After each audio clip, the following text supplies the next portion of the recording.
Hey y'all, and welcome back to my channel. We're going to be going over how to get your trademark successfully published. My name is Taylor. I'm also known as Tailored Hair, and I own the Tailored Hair Collection. And today, we're going to talk about how to register your brand for a trademark. A trademark is more than just a piece of paper. It's your brand's legal shield. It protects your name, your logo, basically your business identity so that no one else is going to be able to use it. This is a very, very long process, by the way. You will not be able to file your trademark and then just get it the next day. Like, it takes almost about a year to get your trademark application fully published and to become live. Let me save you some frustration and some money by letting you know what I did wrong in my first application process so that you don't have to do that. I didn't fully research my trademark class, and that is a big no. My first application was a mess. I did have to pay that money even though I got denied. I literally applied for the wrong class. I can't even remember what class it was, but it was for like hair care and body care products because I do sell like shea butters and different oils and stuff like that. And so I really was trying to figure out what class I should put my stuff under. Each class has to be filed for separately, and you have to pay the fee for that class separately, okay? So you can't say you're filing for hairstyling and then also put wigs and extensions and oils and all of that up under that one class. You're going to get denied. And so that's basically what happened with me. I, one, didn't do my research properly. I put too much stuff under the wrong class, and it was just a mess, okay? So I did get denied for that first application, and then I talked to the trademark attorney who did go over my application. He wasn't the nicest, but he did give me some guidance, and we figured it out from there. Now, you will get a new trademark attorney every time you file. So every time, just make sure that if you get approved or if you get denied, whatever the case may be, make sure you're calling them to just get more information. The next time that I applied, I made sure to do everything right. I really did my due diligence. I did a whole bunch of research, and we're gonna get into what exactly I did and how I got approved. And so let's go over to the computer and we're going to fill out the application together. Okay guys, so this is what the official USPTO website looks like. This is where you want to go to file your official trademark and to search trademarks. Any other website will be a third-party website and will typically charge you extra, so don't use those websites. We're going to start off with a general search. You can narrow down your search by clicking here and choosing one of the options. Today we're just going to be searching the word oils, and we're going to see what pops up. And so this search will show all of the marks with the word oil in it. You will see some dead, some live, and abandoned, which means some of them are active, some of them are inactive. And so if it's red, obviously it's inactive. If it's green, then it is active. Now we're going to be searching Tailored Hair, which is my brand. And so you see mine is live and registered. You also see my original trademark application, which is abandoned because I did not complete that one. And you'll also see a lot of other brands who tried to trademark something similar using the word tailored or hair, which were also abandoned or are dead. So you can see that this is a process that is long and hard for most. And so definitely make sure you're paying attention to this video. And for the last search, we're going to be finding words that are similar to whatever word you want to search, okay? And so to do this, you're going to add an asterisk behind the word. So for this case, we're going to be using hair, and we're going to put an asterisk, and every word that pops up is going to be similar or a variation of the word hair. And you'll want to use this search feature to make sure that you're not trying to trademark a name that is similar or that is already used. So we're going to move on to the application process, and as you can see, they are changing the form for new applicants, which is so great because the original one was definitely hard to understand. This one is much more easier, and so we won't be spending too much time on this because they really do a good job of explaining everything. But you're going to be choosing the TEAS Plus application process, which is $250. Then you're going to go ahead and fill out your information. So for this, I chose individual because I was an individual filing for my company. We're in the United States. And then you're going to put in your name, your middle initial, your last name, and your mailing address, which is going to be your business mailing address. I chose my P.O. box. Your domicile address is going to be your home address, and then you're going to press continue.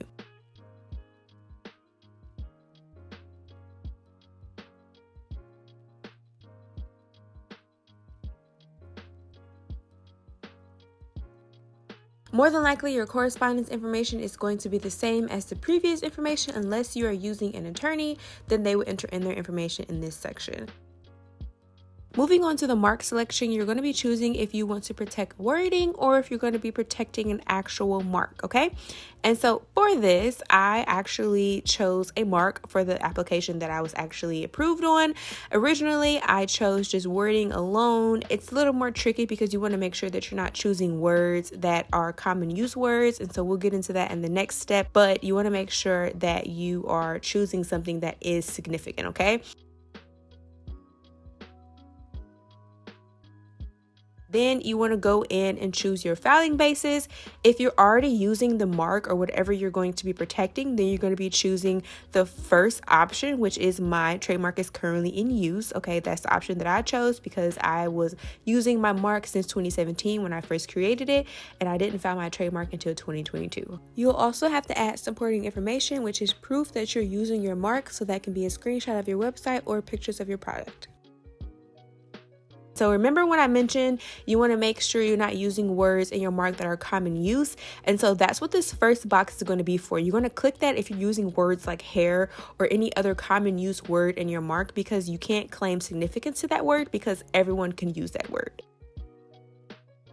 And that pretty much sums up the process. Make sure you review your information and hit submit. You do not have to actually hire a trademark attorney if you pay attention to this video and make sure you do your own research. When I first started trying to file for my trademark, there was something called Clubhouse that was out around then. I think it's still out, but when it first came out, everybody used to be on there, and this was also during the pandemic. I stumbled across a room with a trademark attorney in it, and I was able to meet with her and ask her what she thought as far as what name I should trademark and how I should go about it. So you definitely want to be resourceful. Obviously, there's a lot of stuff now with AI, social media, being able to meet people and talk to people, networking. At this point, literally millions of people have seen my brand. And so I wanted to make sure that I get it trademarked, and Class 41 was perfect for my brand because it focuses on education and entertainment services. So along with all of the content that I already have out there, I do classes, hands-on classes, online classes, things like that. So after getting denied on my first application and making sure that I go back through and figure out what class I really wanted to apply for, I reapplied the correct way, and of course my application was approved. I had the sweetest, nicest trademark attorney go over my application. She was so sweet. Literally, I had to make a few amendments and she made them for me. She called me and she just literally was so sweet. I'm pretty sure her name was Susan, so shout out to you, Susan. She works at the USPTO office. So sweet. Okay, like I said, you are going to get a different attorney every time you apply, and so hopefully you don't have to apply more than once or twice because you don't want to waste all that money. But if you do, make sure that you're getting in contact with the trademark attorney who does go over your application so that you can get some more information. Now, I will say I was a little upset when I got my trademark in the mail because, as you can see, there is a nice bend in here. It says on here, do not bend. So why my trademark is bent, I do not know. Clearly the mailman or whoever was just not caring that day. But I also feel like that the trademark office can send these out in better packaging. So I did email them when I received this. I'm not gonna lie, because after everything that I went to get this trademark and it arrives bent. Nevertheless, it arrived, and we're gonna open this up together because I literally have been waiting to make this video so we can open it up together. I am gonna frame this, so I'm really hoping that the bend isn't too much on my trademark, but I'm so excited. You do have to pay for your actual trademark to come in the mail. There is a bend in here. I'm going to frame this, so if it doesn't look good in the frame, I honestly may email them and let them know that I need another copy, because what are y'all doing? Are y'all ready? Y'all ready? Okay. Do y'all see this? First off, here's the official seal. Oh yeah, no. Oh no. Oh yeah, no. I need another copy. Cause yeah, no. And let me know in the comments if you apply for your trademark. I would love to know when it gets accepted. By the way, I'm wearing our kinky curly headband wig. You can get it at 𝗙𝗵𝗲𝗀𝗀collection.com. I really love this wig. I hope you learned something today, and thank you for watching.